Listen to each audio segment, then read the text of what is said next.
یہ اتنا کامل نظام ہے دفاع کا، اس کو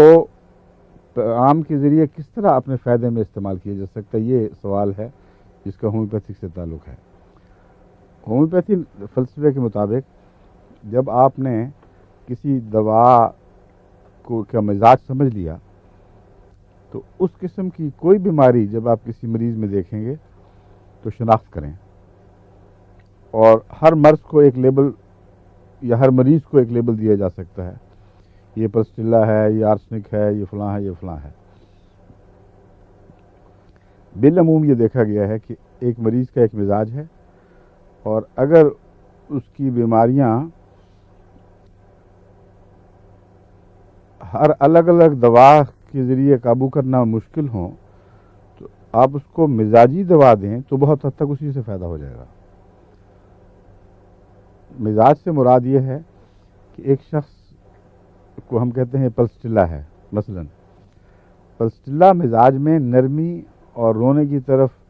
مائل ہونا اور نسوانی کیفیات کا غالب ہونا، یہ ایک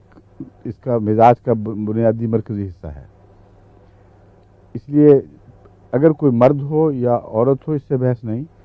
جس میں پلسٹیلا کی علامتیں مزاج کی پائی جائیں، اس کی بہت سی بیماریوں میں پلسٹیلا مفید ہوگی،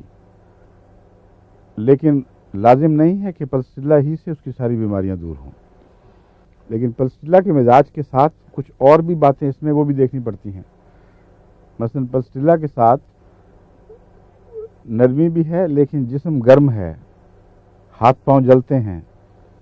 اور بعض صورتوں میں پاؤں جلتے ہیں تو ہاتھ نہیں جلتے، اس لیے ایسی عورتیں جو اپنے پاؤں سوتے میں باہر نکال دیتی ہیں،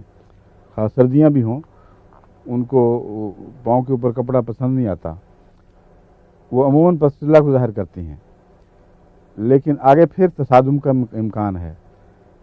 ایک عورت کا جسم پلسٹیلا کا ہو اور مزاج سرسخت ہو تو وہاں پلسٹیلا کام نہیں کرے گی۔ ایک شخص کا مزاج پلسٹیلا کا ہو اور بعض دوسری علامتیں اس میں موجود نہ ہوں تو وہ پلسٹیلا کو قبول نہیں کرے گا۔ تو اس لیے اتنا آسان سسٹم نہیں ہے کہ کسی مزاج کو سمجھ کر آپ کہیں لو جی اب دوا لگی۔ بہت سے اندرونی تصادم پائے جاتے ہیں، مثلا رونا اور رونے کی طرف میلان نیٹرم میں بھی پایا جاتا ہے، اور اسی لیے بعض ڈاکٹرز نیٹرم میور کو پلسٹیلا کا کرونک کہتے ہیں۔